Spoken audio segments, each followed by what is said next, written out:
Hi guys! Welcome back to my YouTube channel, and for today's video, i-vlog ko kung paano yung naging process namin sa airport nung papunta kami ng Japan. And dito, nasa biyahe na kami papuntang airport 6 hours before our flight. At buti na nga lang, inagahan namin dahil na-traffic kami ng 1 oras sa SLEX. Kaya dapat talaga guys, agahan nyo.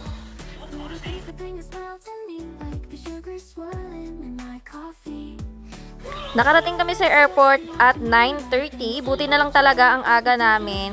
At ayan guys, dyan sa pagpasok mo dyan sa gate na yan, kailangan nakalabas na yung passport mo at saka kahit yung screenshot ng airline ticket mo. Kasi i-check yun ng guard na nagbabantay.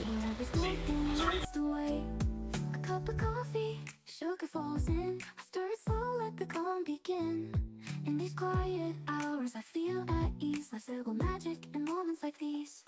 I find the magic in the everyday, in the sweetest sips as time slips away. Little things that bring a smile to me, like the sugar swirling in my... Ayan, pagpasok mo ng airport, makikita mo yung mga booth na nandyan sa unahan.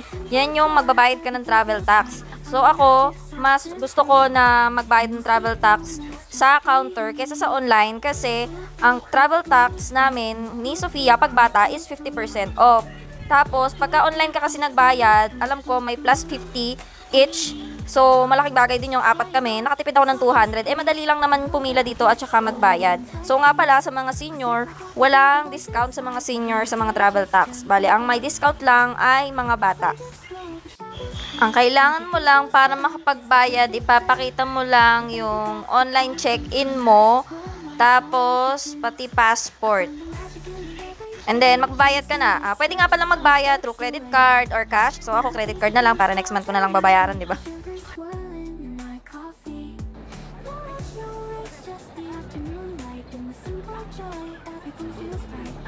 Ay, Sophie. Ay, nanay. Ay, yan na naman. Sa mga monitor na to, makikita nyo kung anong number ng airline nyo. So, for example, kami sa Cebu Pacific, alam ko, nasa D10 kami. Kaya doon kami pumila. Tapos, may kita nyo rin naman sa mga monitor na may nakalagay na Cebu Pacific.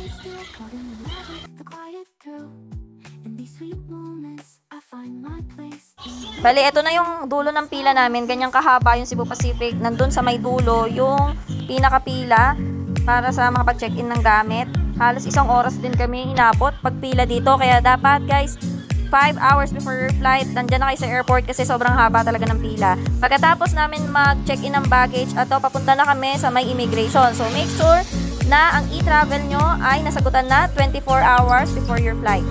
Pagdating dito sa may immigration, bawal na ang mag-video kaya stop na ako ng camera dito. So bali, papakita nyo lang dito yung passport nyo plus yung QR code ng e-travel nyo para makapasok kayo dito sa may immigration.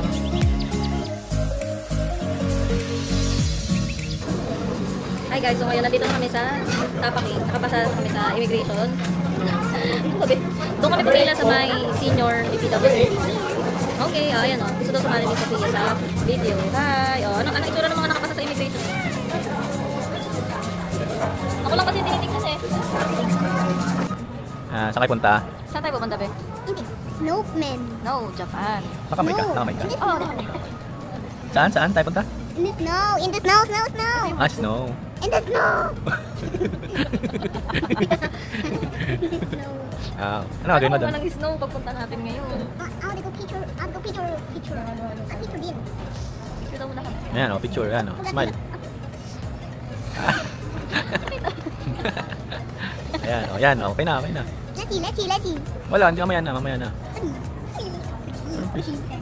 Ay, record ako. In the airport. Ay, kamusta yung immigration? Anong tanong sa'yo? Basata. Anong trabaho mo? Ano sabi mo? Patay ko na ako. Ito si Sophie, nung ano. Hindi na sa'yo ng immigration.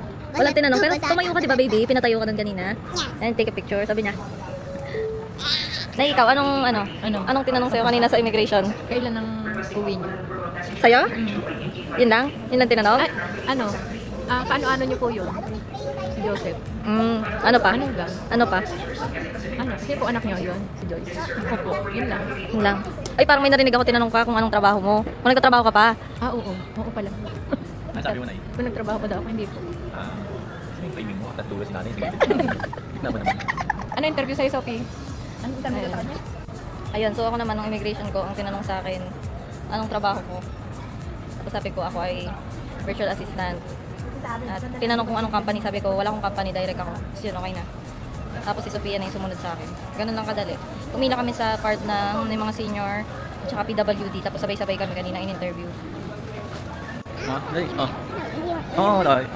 I go Wala. lady. Ano sa pupunta airplane late? Yes, we're stuck here forever. Stop here forever? Yes, we're in the airport. In the airport? Yes. Bakit? Because it's our yellow airport is late. Late yung yellow airplane? Oh no. You like Paano yan? What's your name? What's your name? No, you. Me? Me? What's your name? Joshua? Joshua? Joshua? Eh? Joshua? Sophie Kuku? Ha? Oh, sakit yung eyes mo dyan. Also wobbly. Ha? Wibbly and wobbly. Probably.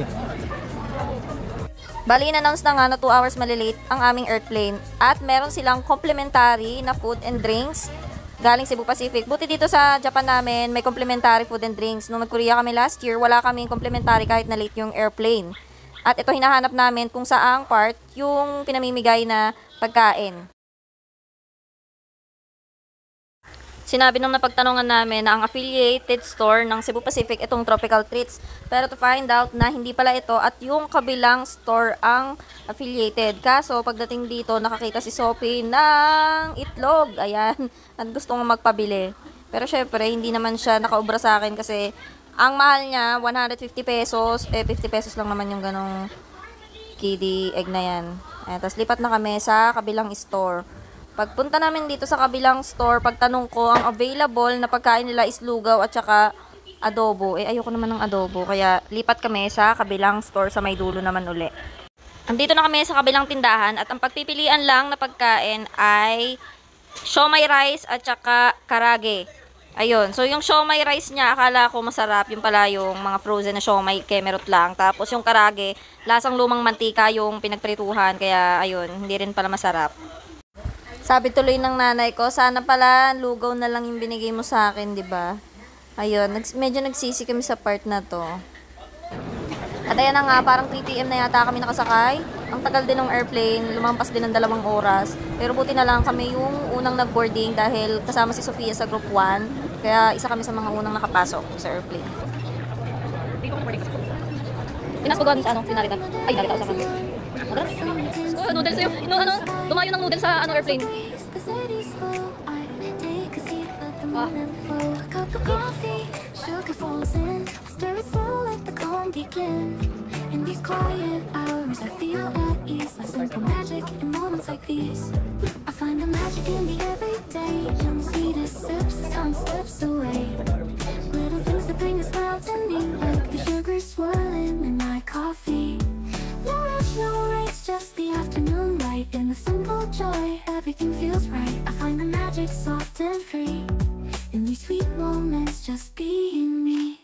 The counting fades, a peaceful hum. The world slows down and I just become lost in the rhythm of a quiet day, where every small thing lights the way. A cup of coffee, sugar falls in, stir it full, let the calm begin. In these quiet hours, I feel at ease. Hello everyone, good afternoon. This is Captain Ian. Together with me, the flight deck is First Officer Rama. So, nag-start na lumipad yung airplane. Ito si Sophia, busy na sa paghahanap ng kanyang order na noodles. At nagbabasa na rin siya ng kung ano-ano. Alam mo naman, marunong talaga magbasa. Oh. Inabot na kami ng gabi.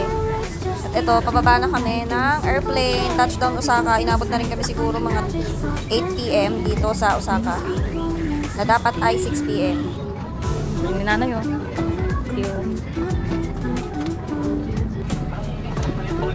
Kulag yata. Baby. Antayin pa natin yung stroller doon mamaya sa may bells. Yung may naikot. Antayin pa natin mamaya ha. Lalakad pa tayo ng mahaba. Yes. Madali lang naman sundan yung exit. Ayan. So dito may CR. Nagpalit na kami ng damit dito kasi grabe yung lamig. Nasa loob pa kami ng airport niyan. Sabay ka kay nanay.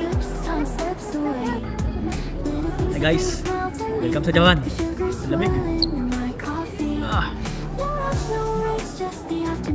Para makapunta sa immigration, kailangan munang mag-transfer ng train. At ayan na nga si Sophie, pinaupo ko muna para makapagpahinga. Lahat kami naka-puffer jacket na kasi sobrang lamig na.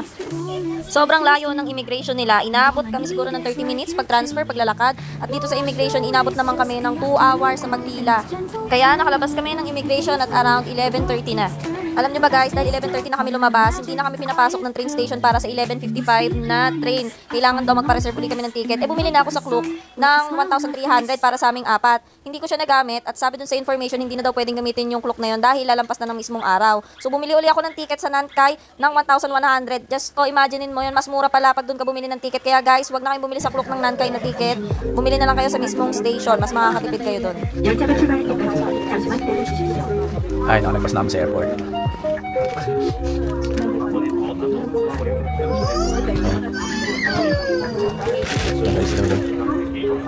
Nagpas namin sa airport. Doon na kami sa immigration pala. Sa Nankai.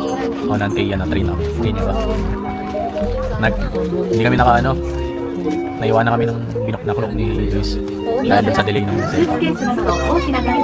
punta na kami sa Namba. Punta namin sa Namba station. And then after nun, 9 to 10 minutes punta sa Airbnb namin. Grabe sayang yung binuko sa Klook kasi yung sa 1,300. Tapos yung dito sa Nankai, pag dito ka bumili, 1,100. 请注意避免给周围其他乘客带来不便。승객여러분， 여기서만큼 큰 짐은